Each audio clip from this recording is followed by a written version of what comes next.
은지는 저랑 통화하면 가끔 이렇게 말했습니다. 어머니, 저희 정말 바빠요. 이번 주말도 저희 친정엄마한테 가야 하고 할 일이 너무 많아서요. 바쁜 건 사돈댁에 가는 일뿐이었던 겁니다. 저는 그게 속상했지만 내색하지 않았어요. 며느리한테 미움받으면 아들과 멀어질까봐 두려웠거든요. 이미 충분히 멀어진 것 같았지만 그래도 완전히 끊어지는 건 원하지 않았습니다.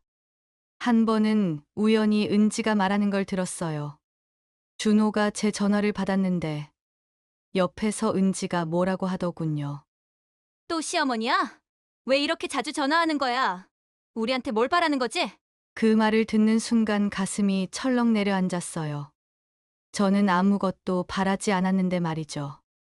그냥 아들 목소리가 듣고 싶어서, 보고 싶어서 전화했을 뿐인데요.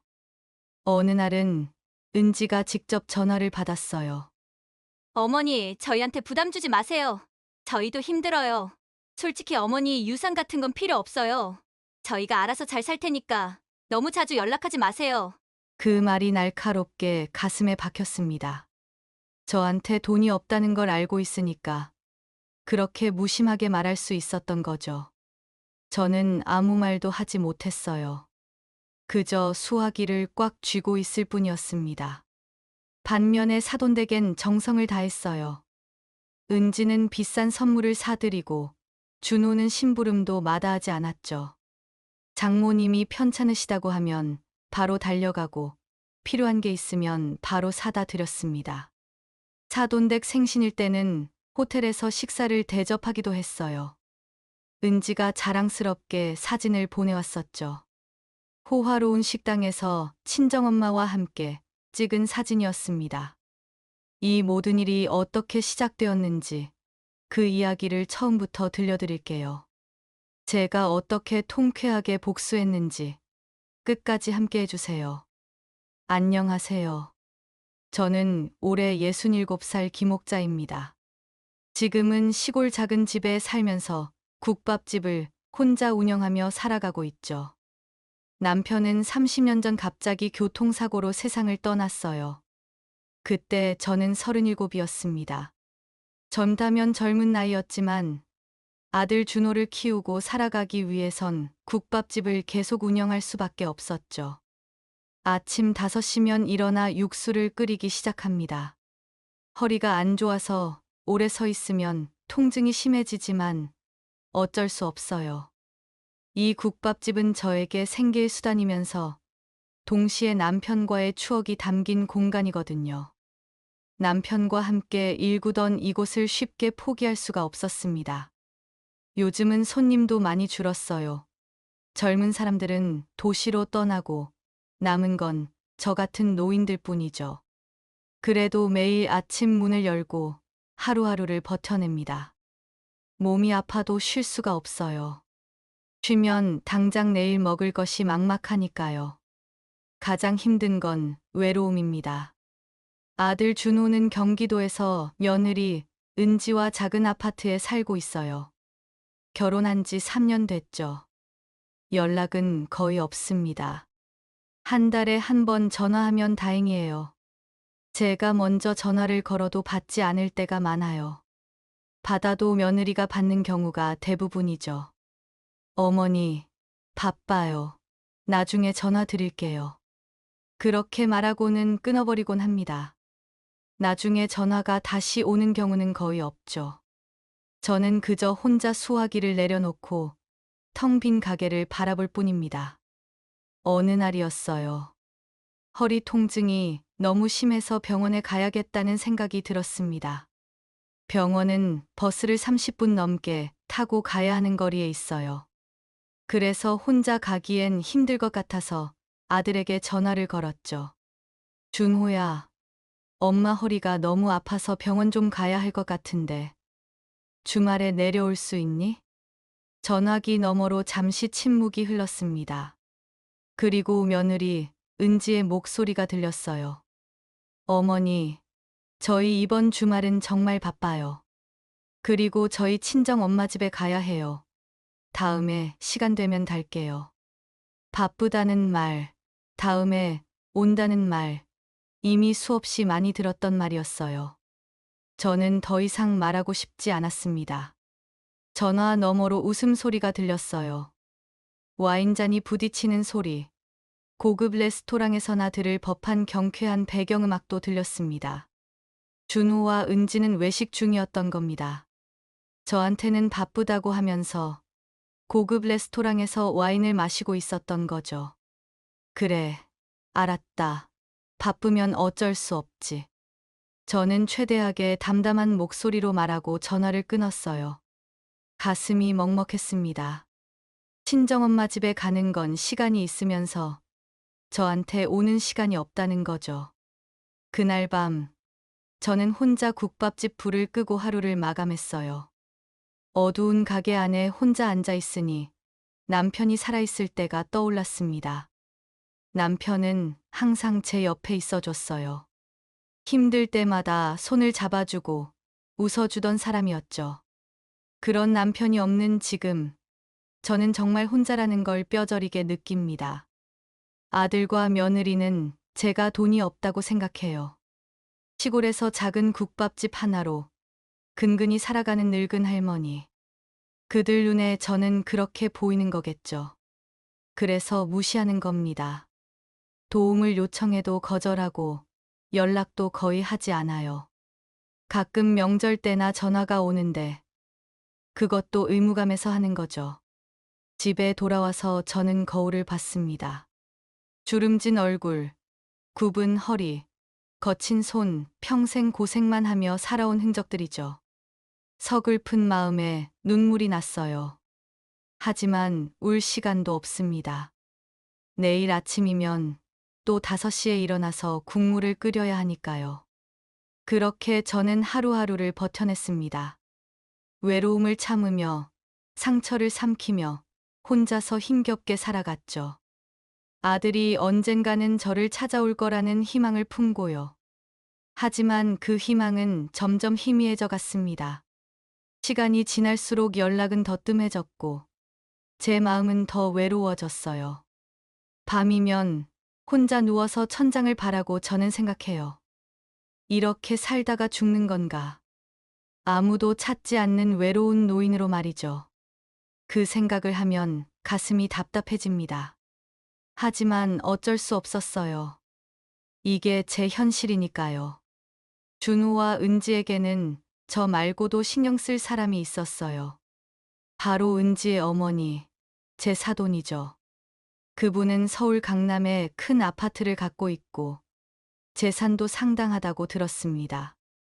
남편이 큰 회사를 운영하다가 암으로 돌아가셨는데 유산을 많이 남기셨다고 해요. 은지는 외동딸이어서 결국 그 재산은 은지가 받게 되는 거죠. 그래서 그런지 주말마다 준우와 은지는 사돈댁을 찾아갔어요. 저한테는 바쁘다고 하면서도 사돈댁엔 시간을 내더군요. 은지는 저랑 통화하면 가끔 이렇게 말했습니다. 어머니, 저희 정말 바빠요. 이번 주말도 저희 친정엄마한테 가야 하고 할 일이 너무 많아서요. 바쁜 건 사돈댁에 가는 일뿐이었던 겁니다. 저는 그게 속상했지만 내색하지 않았어요. 며느리한테 미움받으면 아들과 멀어질까봐 두려웠거든요. 이미 충분히 멀어진 것 같았지만 그래도 완전히 끊어지는 건 원하지 않았습니다. 한 번은 우연히 은지가 말하는 걸 들었어요. 준호가 제 전화를 받았는데 옆에서 은지가 뭐라고 하더군요. 소리가 커서 들렸습니다. 또 시어머니야. 왜 이렇게 자주 전화하는 거야? 우리한테 뭘 바라는 거지? 그 말을 듣는 순간 가슴이 철렁 내려앉았어요. 저는 아무것도 바라지 않았는데 말이죠. 그냥 아들 목소리가 듣고 싶어서, 보고 싶어서 전화했을 뿐인데요. 어느 날은 은지가 직접 전화를 받았어요. 어머니, 저희한테 부담 주지 마세요. 저희도 힘들어요. 솔직히 어머니, 유산 같은 건 필요 없어요. 저희가 알아서 잘 살 테니까 너무 자주 연락하지 마세요. 그 말이 날카롭게 가슴에 박혔습니다. 저한테 돈이 없다는 걸 알고 있으니까 그렇게 무심하게 말할 수 있었던 거죠. 저는 아무 말도 하지 못했어요. 그저 수화기를 꽉 쥐고 있을 뿐이었습니다. 반면에 사돈댁엔 정성을 다했어요. 은지는 친정엄마한테 비싼 선물을 사드리고 준호는 장모님 심부름도 마다하지 않았죠. 장모님이 편찮으시다고 하면 바로 달려가고 필요한 게 있으면 바로 사다 드렸습니다. 사돈댁 생신일 때는 호텔에서 식사를 대접하기도 했어요. 은지가 자랑스럽게 사진을 보내왔었죠. 호화로운 식당에서 친정엄마와 함께 찍은 사진이었습니다. 어느 날 저녁, 저는 혼자 집에서 밥을 먹고 있었어요. 텔레비전을 켜니 가족들이 함께 모여 식사하는 광고가 나오더군요. 저는 텔레비전을 껐습니다. 볼수록 마음만 아팠거든요. 제 현실과는 너무 달랐으니까요. 그때 핸드폰이 울렸어요. 준호였습니다. 오랜만에 아들한테서 온 전화라 반가웠죠. 혹시 제 생각이 나서 전화한 건가 싶었어요. 엄마, 잘 지내시죠? 응, 잘 지내고 있어. 준호야, 너는 어떠니? 건강하지? 저는 괜찮아요. 그런데 엄마, 다음 주 주말에 내려갈 수 있을 것 같아요. 제 가슴이 두근거렸습니다. 아들이 찾아온다니 얼마만인가요? 벌써 반년이 넘었을 거예요. 저는 기쁜 마음으로 대답했습니다. 그래? 정말이니? 그럼 엄마가 맛있는 거 해놓을게. 너가 좋아하는 갈비찜 해줄까? 하지만 곧 은지의 목소리가 들렸어요. 준호가 스피커폰을 켠 모양이었습니다. 어머니, 저희가 가는 길에 잠깐 들를게요. 저희 어머니 집에 가는 길이라서요. 한 30분 정도만 있다가 갈게요. 결국 잠깐 들르는 거였습니다. 저를 보러 오는 게 아니라 지나가는 길에 들르는 거죠. 그것도 30분이라니요. 저는 실망감을 숨기며 대답했어요. 그래, 알았다. 조심해서 와라. 전화를 끊고 나니 허탈했습니다.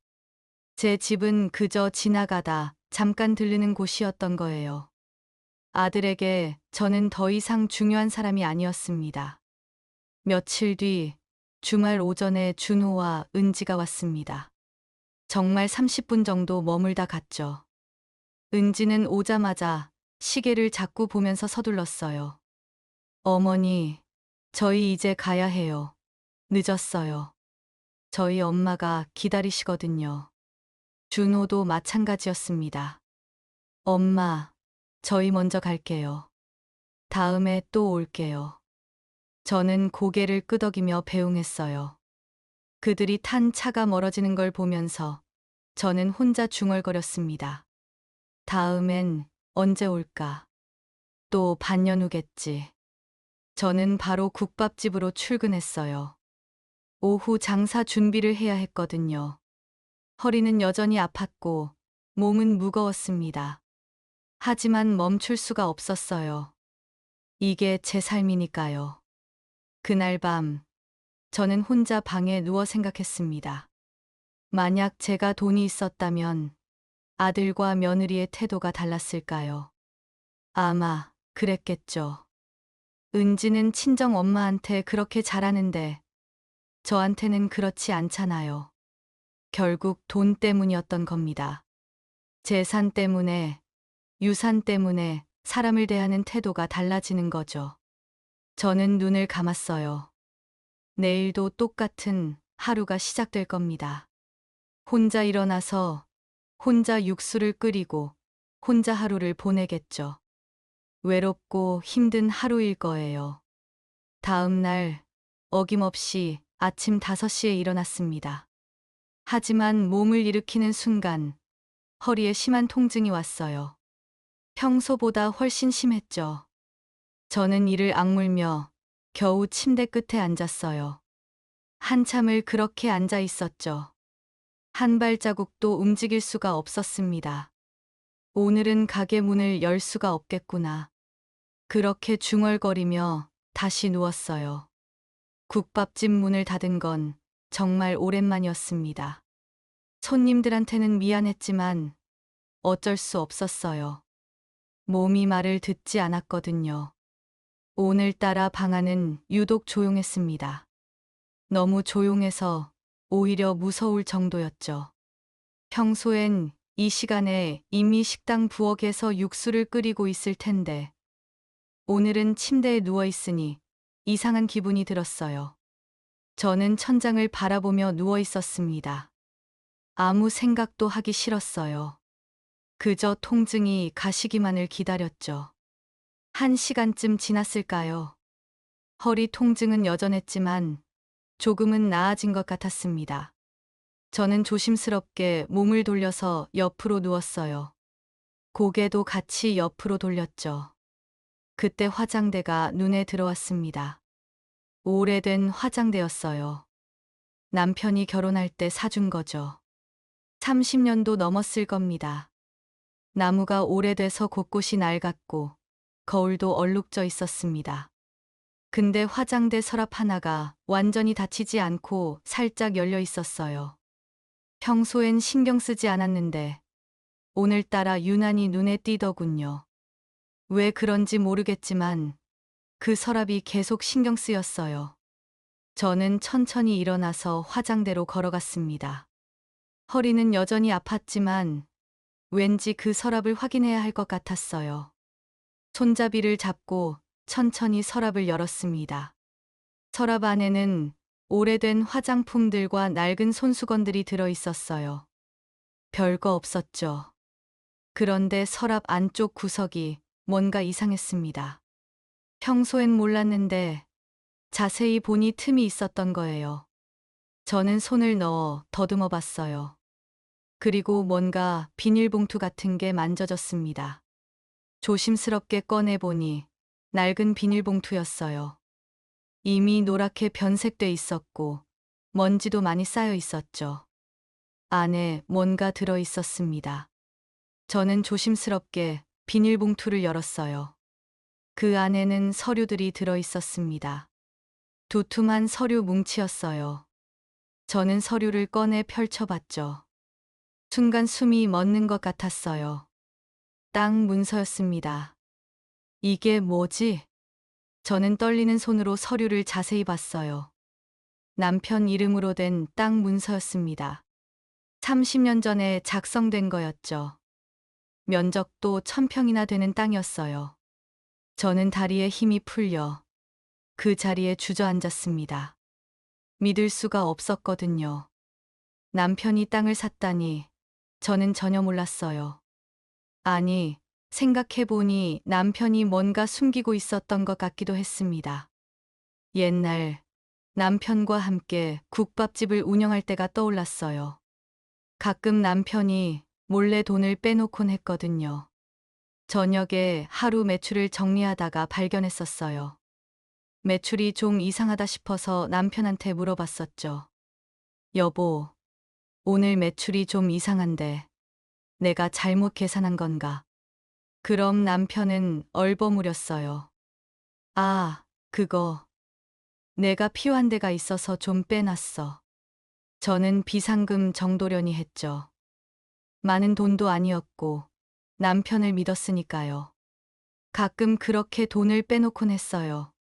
한 달에 몇만 원씩. 큰 돈은 아니었습니다. 근데 뭐 하려고 돈을 모으는 거야? 한 번은 제가 물어본 적이 있었어요. 그때마다 남편은 웃으며 말했습니다. 나중에 다 알게 될 거야. 우리 미래를 위한 거니까 당신은 아무 걱정하지 마. 저는 그 말을 듣고 더 이상 묻지 않았어요. 남편이 알아서 하겠거니 했죠. 남편은 항상 저를 생각해주는 사람이었으니까요. 그런데 얼마 안 지나서 남편이 교통사고로 세상을 떠났습니다. 갑작스러운 일이었어요. 아침에 장을 보러 나갔다가 횡단보도를 건너는데 신호위반한 차가 들이받았다고 했습니다. 그래서 저는 물어볼 기회조차 없었죠. 그 돈이 어디로 갔는지, 무엇을 했는지. 아예 존재 자체를 까먹고 있었습니다. 근데 알고 보니 남편은 그 돈으로 땅을 샀던 겁니다. 몰래 조금씩 모아서 이 땅을 산 거였어요. 저는 서류를 다시 봤습니다. 주소를 확인했죠. 당시엔 개발도 안 된 그냥 허허벌판이었던 곳이었습니다. 지금은 어떻게 됐을까요? 아마 30년이 지났으니 많이 변했을 거예요. 저는 핸드폰을 꺼내 그 주소를 검색을 했습니다. 화면에 지도가 떴죠. 저는 화면을 확대해서 봤어요. 순간 눈을 의심했습니다.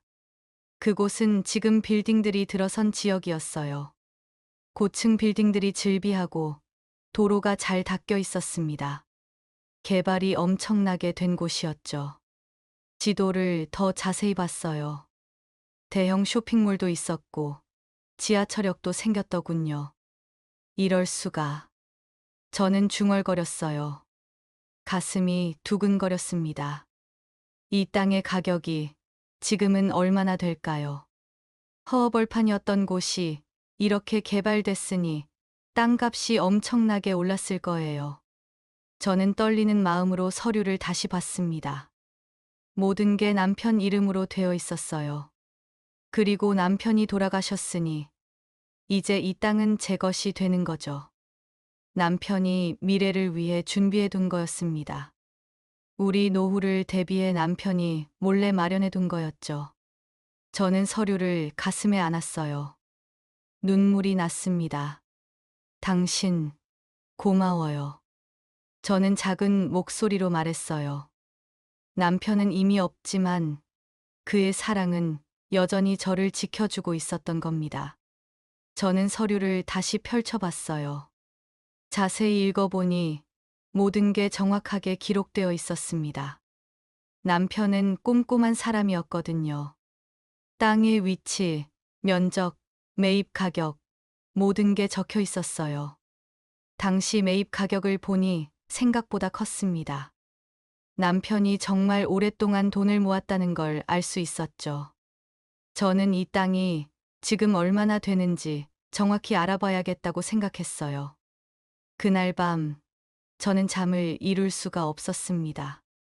남편이 남겨준 이 땅 때문에 제 삶이 바뀔 수도 있다는 생각 때문이었죠. 희망이 생겼어요. 오랜만에 느껴보는 희망이었습니다. 어쩌면 저도 이제 편하게 살 수 있을지도 몰라요. 더 이상 힘들게 국밥집을 운영하지 않아도 되고, 돈 걱정하지 않아도 되는 삶. 그런 삶을 살 수 있을지도 모른다는 희망이 생겼습니다. 다음 날 아침, 저는 평소보다 더 일찍 일어났습니다. 어제보다 허리 통증은 많이 나아졌어요. 흥분 때문인지 잠도 별로 못 잤지만 피곤하지 않았습니다. 오히려 기분이 좋았어요. 오랜만에 느끼는 설렘이었죠. 오늘은 꼭 해야 할 일이 있었어요. 바로 부동산에 가는 거였습니다. 옷을 갈아입고 세수를 했어요. 거울을 보니 제 얼굴에 생기가 돌았습니다. 어제와는 다른 표정이었어요. 희망이 생기니 표정도 달라지나 봐요. 저는 가방에 서류를 조심스럽게 넣고 집을 나섰어요. 동네 부동산은 아침 9시에 문을 엽니다. 저는 8시 반에 나갔어요. 너무 일찍 가는 것 같았지만 집에서 가만히 기다릴 수가 없었거든요. 부동산 앞에 도착하니 아직 문이 닫혀 있었습니다. 문 앞에 서서 기다리는 20분이 정말 길게 느껴졌어요. 시계를 몇 번이나 봤는지 몰라요. 드디어 9시가 됐고 부동산 중개사분이 나타났습니다. 익숙한 얼굴이었죠. 이 동네에서 오랫동안 부동산을 운영하신 분이었어요. 어르신, 이렇게 아침 일찍 웬일이세요? 급한 일이 있어서 그래요. 저는 그렇게 말하며 부동산 안으로 들어갔어요. 중개사가 문을 열고 불을 켰습니다.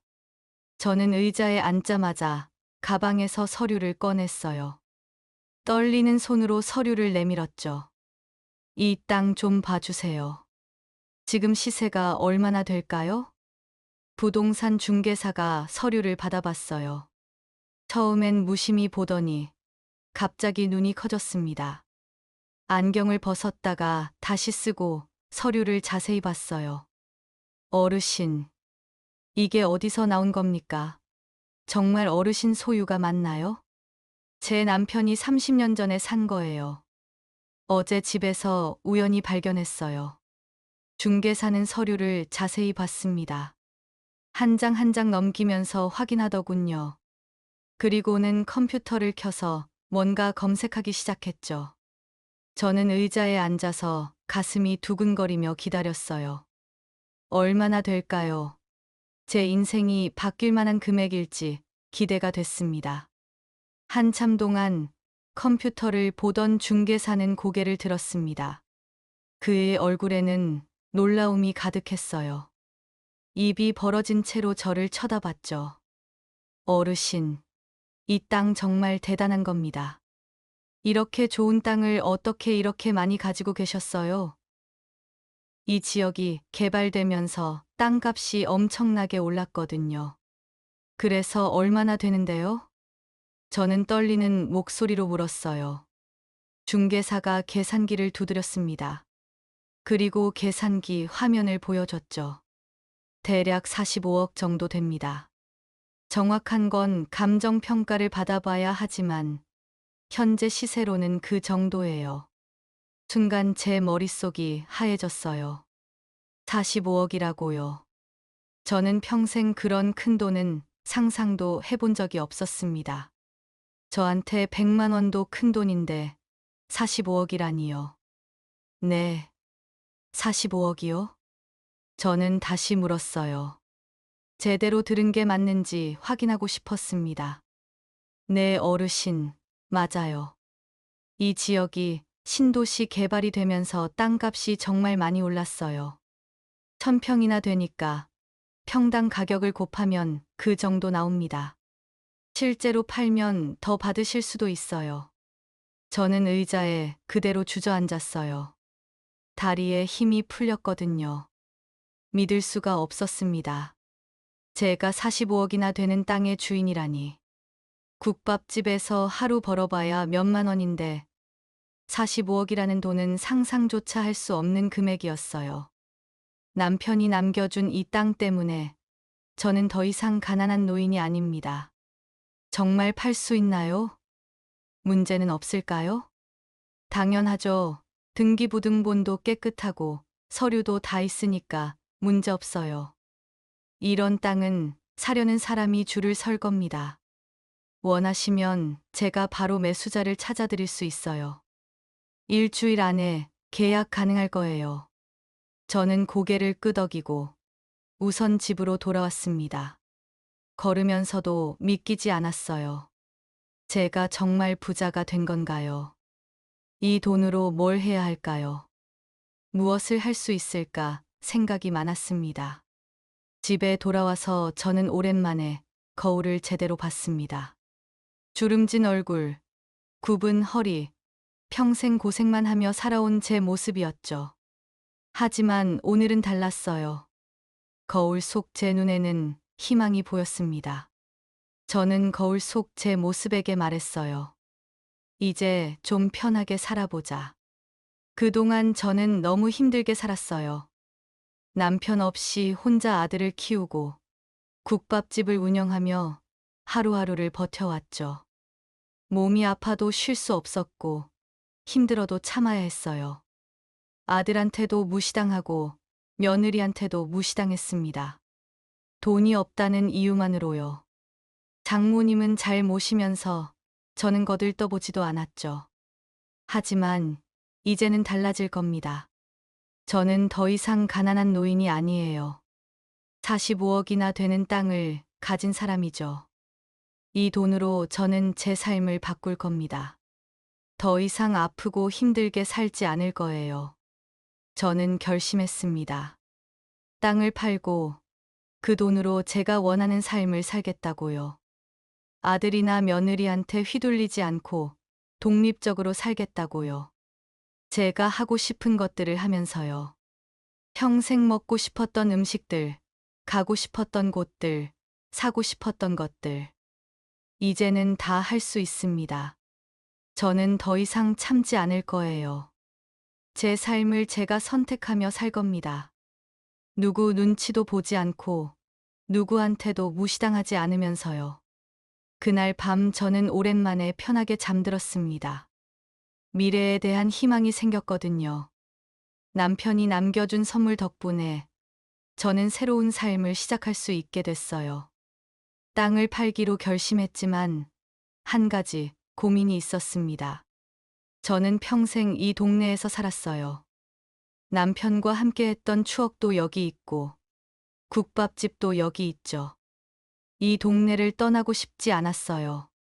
동네 사람들도 다 아는 사이고 정이 많이 든 곳이거든요. 서울이나 다른 큰 도시로 가면 외로울 것 같았습니다. 그래서 생각했습니다. 땅은 팔되 여기서 계속 살 방법을 찾자고요. 저는 다시 부동산에 갔어요. 중개사에게 상담을 받았습니다. 제 집을 새로 지으려고 하는데 어떻게 하면 좋을까요? 오래된 집을 철거하고 새로 지으시면 되죠. 요즘 2층 집도 많이 짓는데 어르신 혼자 사시기엔 2층 집이 딱 좋을 것 같습니다.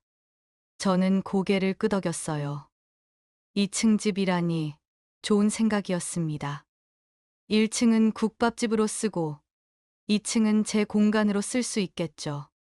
평생 작은 집에서만 살았는데 2층 집에서 산다니 상상도 못했던 일이에요. 일은 빠르게 진행됐습니다. 먼저 땅을 팔고 정말 일주일 만에 매수자가 나타나서 바로 계약을 했어요. 45억이 제 통장에 들어왔습니다. 통장을 확인하는데 숫자가 너무 많아서 제대로 보이지도 않았어요. 저는 통장을 들고 한참을 멍하니 있었죠. 그 돈으로 집을 새로 지었습니다. 건축사를 만나서 상담도 받았어요. 처음엔 어색했습니다. 이런 전문가를 만나본 적이 없었거든요. 하지만 건축사 선생님이 친절하게 대해주셨습니다. 집은 제가 원하는 대로 설계를 했어요.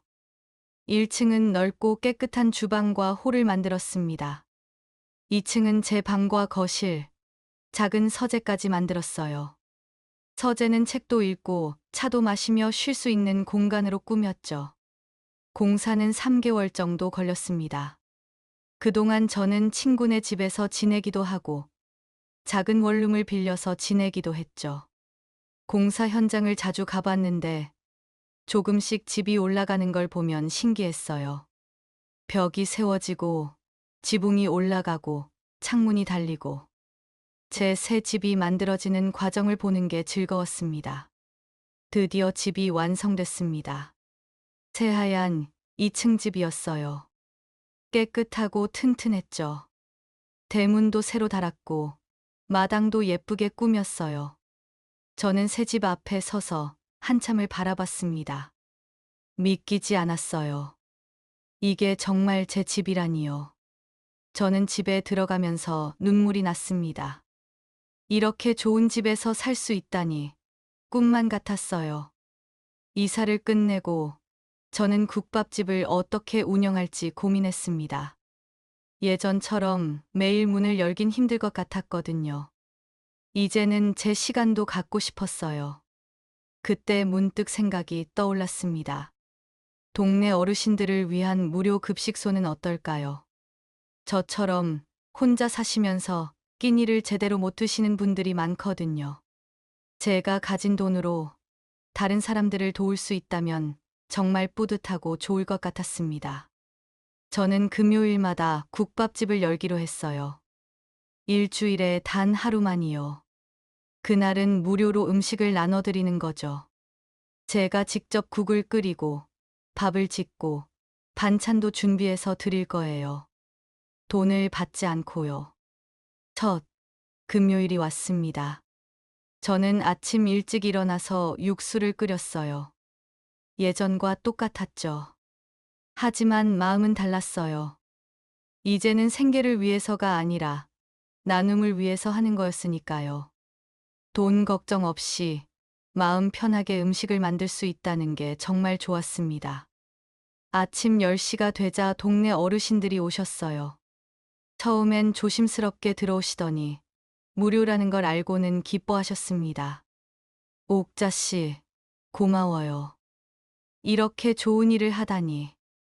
아니에요. 저도 받은 게 많아서 나누는 거예요. 맛있게 드세요. 저는 웃으며 국밥을 퍼드렸어요. 어르신들이 맛있게 드시는 모습을 보니 제 마음도 따뜻해졌습니다. 이게 바로 행복이구나 싶었죠. 돈으로 살 수 없는 행복이요. 이제 저는 여가 시간도 생겼어요. 평생 하루도 쉬지 못하고 일만 했는데, 이제는 제가 하고 싶은 걸 할 수 있게 됐죠. 먼저 옷을 샀어요. 백화점에 가서 예쁜 옷들을 골랐습니다. 평생 낡은 옷만 입었는데, 이제는 좋은 옷을 입을 수 있었죠. 그 다음엔 맛있는 음식을 먹으러 다녔어요. 고급 레스토랑도 가보고, 유명한 맛집도 찾아갔습니다. 혼자 먹기엔 아까워서 친구들도 데리고 갔죠. 옥자야, 너 요즘 뭔 일 있어? 갑자기 이렇게 좋은데 데려오고 복권이라도 당첨됐어? 친구들이 물었어요. 저는 웃으며 대답했습니다. 그냥 우리 이제 좀 편하게 살자고. 나이 들어서라도 좋은 거 먹고 좋은 거 보고 살아야지. 저한테 가장 큰 변화는 여행이었어요. 저는 평생 여행 한 번 제대로 가본 적이 없었습니다. 국밥집 때문에 멀리 갈 수가 없었거든요. 하루라도 문을 닫으면 손님들이 실망할까봐 명절에도 쉬지 않았죠. 하지만 이제는 달라요. 저는 제주도 여행을 계획했습니다. 친구들과 함께요. 평생 비행기를 타본 적이 없었는데 드디어 타보게 됐죠. 공항에서 비행기를 기다리는데 가슴이 두근거렸어요. 친구들도 마찬가지였습니다. 우리 모두 처음이었거든요. 비행기에 올랐어요. 창밖을 보니 구름 위를 날고 있었습니다. 너무 아름다웠어요. 저는 창문에 얼굴을 붙이고 계속 밖을 봤죠. 옥자야, 너 진짜 신기한가 보네. 친구가 웃으며 말했어요. 저도 웃었습니다. 당연하지. 내 평생에 이런 걸 해볼 줄 알았겠어. 정말 꿈만 같아. 제주도에서는 바다도 보고 맛있는 음식도 먹었어요. 친구들과 함께 웃고 떠드는 시간이 너무 행복했습니다. 평생 이런 여행을 꿈꿔왔는데 이제야 이뤄진 거죠. 여행에서 돌아와서도 저는 계속 여유로운 생활을 이어갔어요. 하고 싶은 것들을 하나씩 해나갔습니다. 이제 저는 더 이상 외롭지 않았어요. 행복했습니다. 어느 날, 제 생일이 다가왔어요. 68번째 생일이었습니다. 평소엔 혼자 조용히 보내곤 했죠. 아들이 챙겨준 적도 거의 없었어요. 그냥 평범한 하루처럼 보냈습니다. 하지만 올해는 친구들과 함께 보내기로 했어요. 좋은 식당에 가서 맛있는 음식을 먹고 케이크도 사기로 했죠. 그런데 생일 이틀 전 아들 준호한테서 전화가 왔습니다. 오랜만이었어요. 엄마, 생일이 곧 다가오잖아요. 저희가 내려갈게요. 엄마 생신인데 찾아뵈야죠. 순간 제 가슴이 철렁했어요. 아들이 찾아온다니 정말 오랜만이었습니다.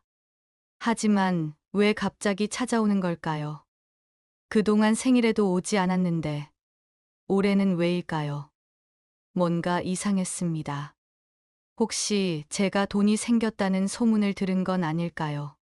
동네가 작으니까 소문이 퍼졌을 수도 있거든요. 그래, 알았다. 조심해서 와라. 저는 그렇게 말하고 전화를 끊었어요. 마음이 복잡했습니다. 아들을 보고 싶은 마음도 있었지만 동시에 불안했죠. 혹시 돈 때문에 오는 건 아닐까 하는 생각이 들었거든요. 생일 당일 아침부터 준호와 은지가 도착했어요. 차에서 내리는 그들을 보며 저는 현관문을 열었습니다. 준호는 선물 상자를 들고 있었고 은지는 큰 케이크를 들고 있었어요. 평소와는 다른 모습이었죠. 어서 와라. 엄마, 생일 축하해요. 준호가 선물 상자를 내밀었어요. 저는 받으며 고개를 끄덕였죠. 그들을 대문 안으로 들였습니다. 준호와 은지가 마당과 집 안을 둘러봤어요. 그들의 눈이 점점 커졌습니다. 새 집이 깨끗하고 넓었거든요. 어머니, 이 집 뭐예요? 완전히 새로 지었네요. 은지가 놀라서 물었어요. 저는 담담하게 대답했습니다. 몇 달 전에 지었어. 낡은 집이 불편해서. 그런데 돈은 어디서 났어요? 이런 집 지으려면 돈이 엄청 들었을 텐데요. 준호가 조심스럽게 물었죠. 역시나 돈 얘기부터 하더군요. 저는 그들을 바라봤어요. 네 아버지가 남겨준 게 있었어. 아버지가요? 그게 무슨 얘기예요? 저는 자세히 설명하지 않았어요. 그럴 필요가 없었거든요. 대신 저는 그들에게 2층으로 올라가자고 했습니다. 거실에 앉으라고요. 거실 탁자 위엔 비싼 과일들과 차가 놓여 있었어요. 예전엔 상상도 못했던 거죠. 준호와 은지가 그걸 보며 서로 눈치를 봤습니다. 입을 다물지 못하는 표정이었어요. 엄마, 요즘 어떻게 지내세요? 건강은 좀 어때요? 잘 지내지. 여행도 다니고, 친구들이랑 맛있는 것도 먹고. 요즘 정말 바빠. 어머니, 여행이요. 갑자기 무슨 여행을 가셨어요? 은지가 눈을 크게 떴어요. 저는 고개를 끄덕였죠. 얼마 전에 제주도 갔다 왔어.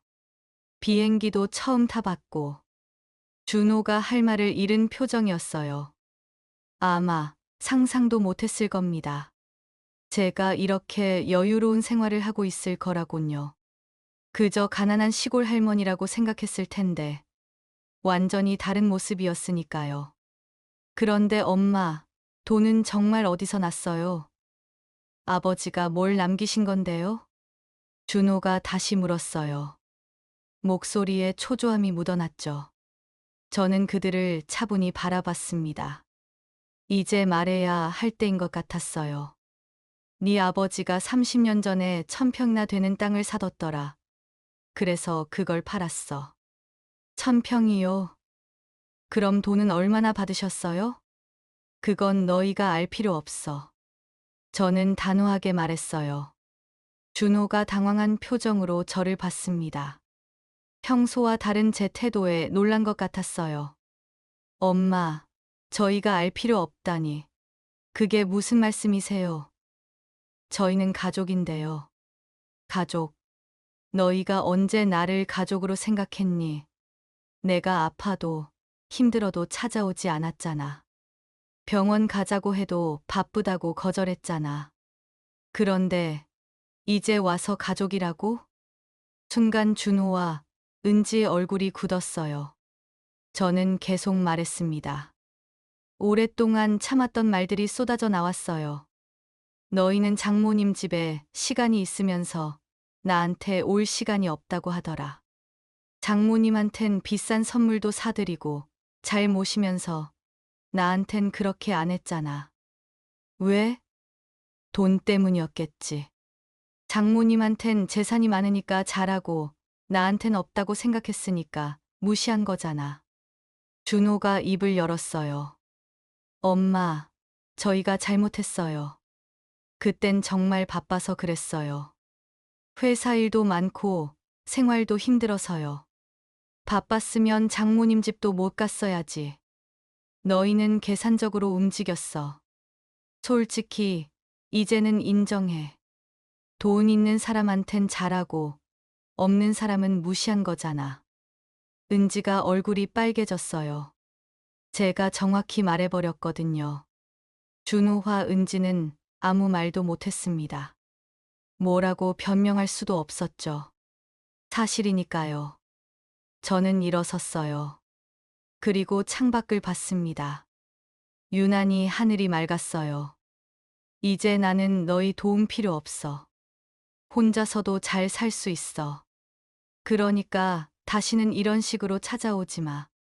진심으로 나를 보러 오는 게 아니라면 말이야. 준호가 뭐라고 말하려고 했지만 저는 손을 들어 막았어요. 오늘은 이만 가거라.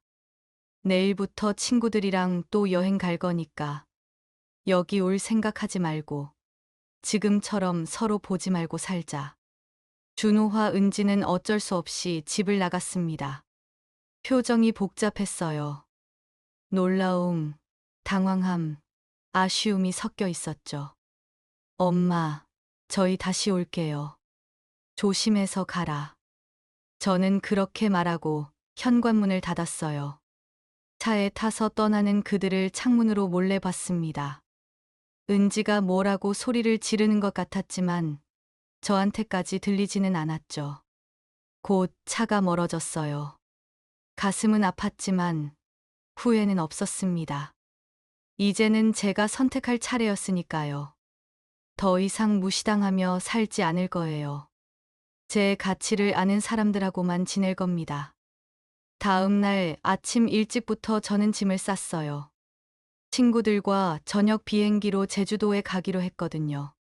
이번엔 일주일 동안 머물 계획이었죠.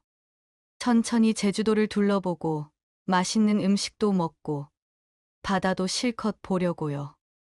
가방에 옷을 정리하고 있는데 현관문을 두드리는 소리가 들렸습니다. 시계를 보니 아침 7시였어요. 이렇게 이른 시간에 누가 올까요? 저는 현관으로 갔습니다.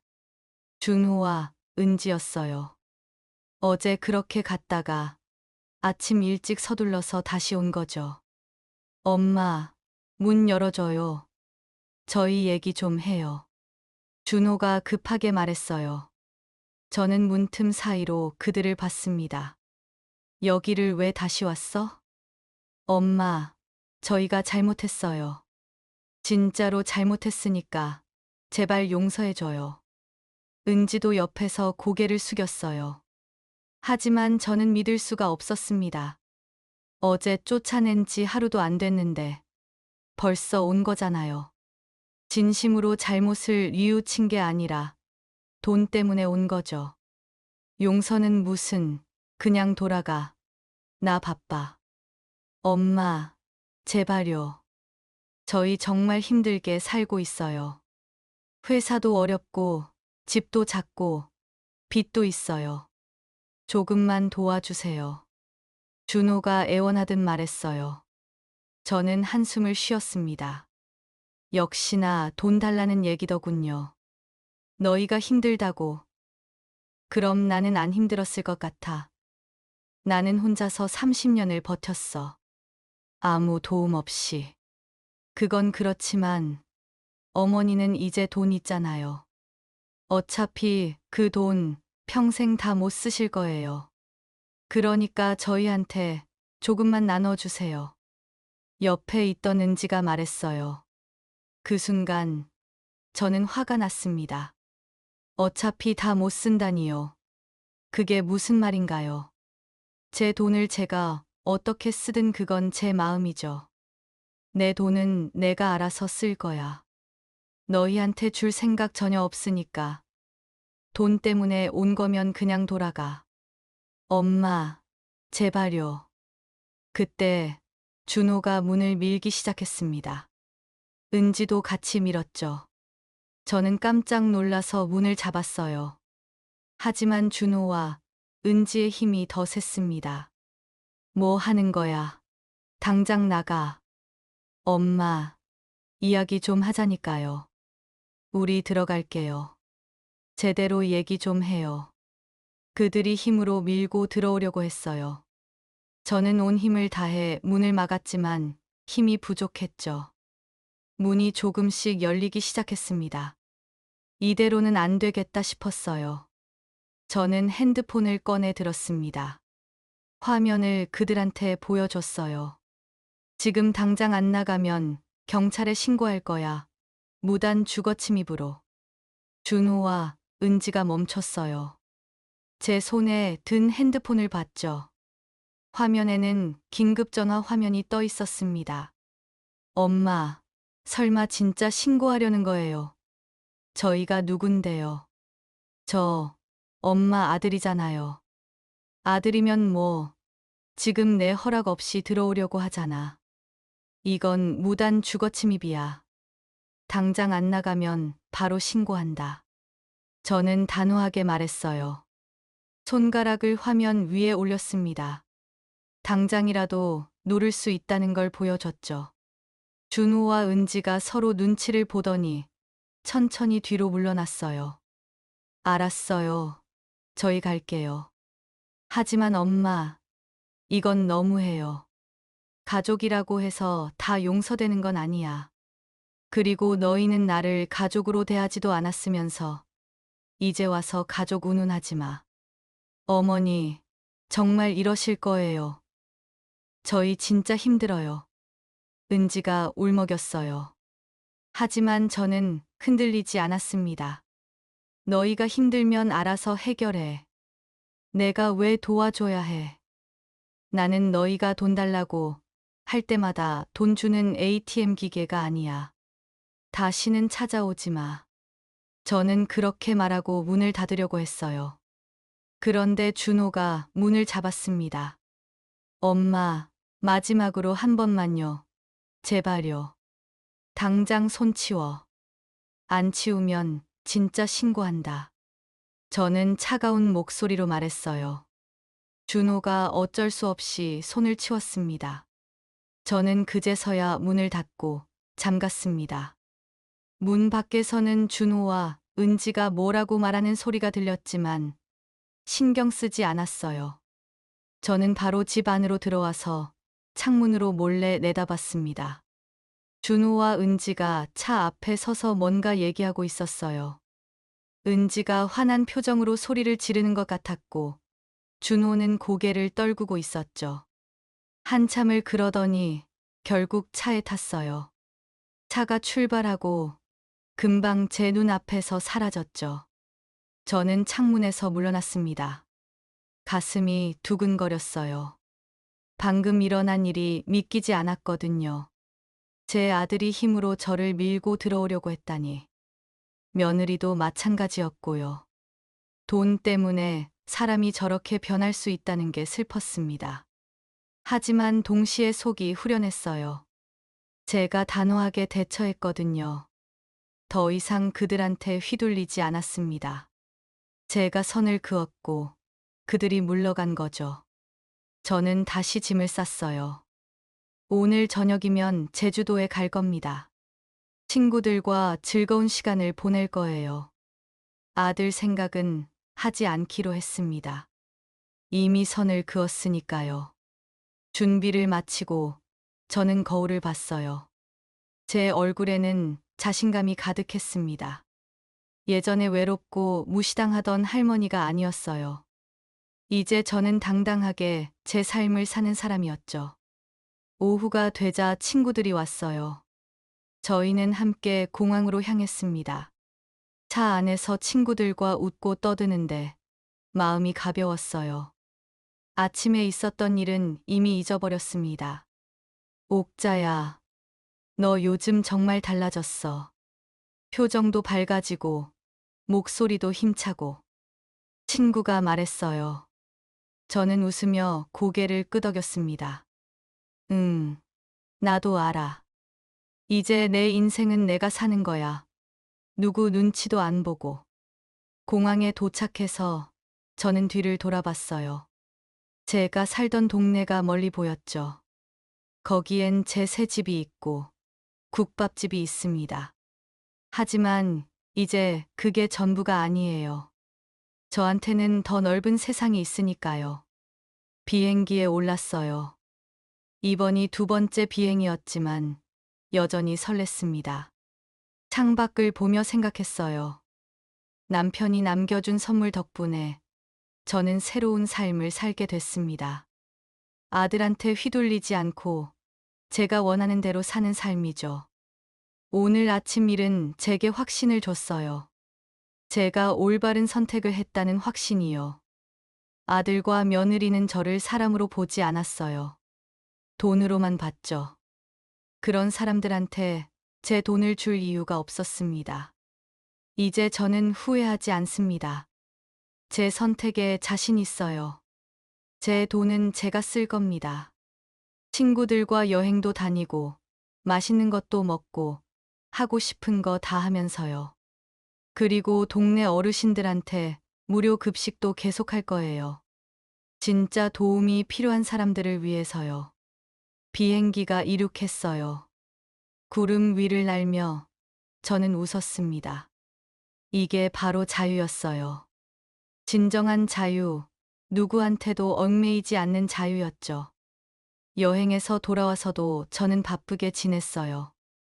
동네 어르신들을 위한 무료 급식은 계속했고, 친구들과도 자주 만났습니다. 백화점에서 쇼핑도 하고, 좋은 레스토랑에서 식사도 했죠. 어느 날 저녁, 저는 서재에 앉아 있었어요. 창밖을 보니 해가 지고 있었습니다. 붉은 노을이 아름다웠어요. 저는 차를 한 모금 마시며 생각했습니다. 제 인생은 이제부터가 진짜 시작인 것 같아요. 68이지만 아직도 할 일이 많습니다. 가고 싶은 곳도 많고, 먹고 싶은 것도 많고, 보고 싶은 것도 많죠. 그리고 도와주고 싶은 사람들도 많아요. 매주 금요일마다 무료 급식을 하면서 저는 보람을 느낍니다. 어르신들이 고마워하는 모습을 보면 제 마음도 따뜻해져요. 돈이 많다고 행복한 게 아니라 나눌 수 있을 때 진짜 행복한 거더라고요. 아들 생각도 가끔은 나지만 후회하지는 않습니다. 제 선택이 옳았다는 걸 알고 있으니까요. 언젠가 아들이 진심으로 찾아온다면 그때는 받아줄 수도 있을 거예요. 하지만 지금은 아니에요. 저는 이제 정말 제 삶을 살고 있습니다. 누구한테도 의존하지 않고 누구한테도 휘둘리지 않는 삶이죠. 필요한 순간에는 단호하게 선을 긋고 즐거울 땐 마음껏 즐기는 삶이요. 도움이 필요한 사람들을 돕고 사랑하는 사람들과 시간을 보내는 삶입니다. 이게 바로 진정한 자유예요. 제가 평생 꿈꿔왔던 삶이죠. 그리고 이제 저는 그 삶을 살고 있습니다. 지금까지 이야기 들어주셔서 감사합니다. 구독과 좋아요 부탁드려요. 여러분의 작은 관심 하나하나가 제게 큰 힘이 됩니다.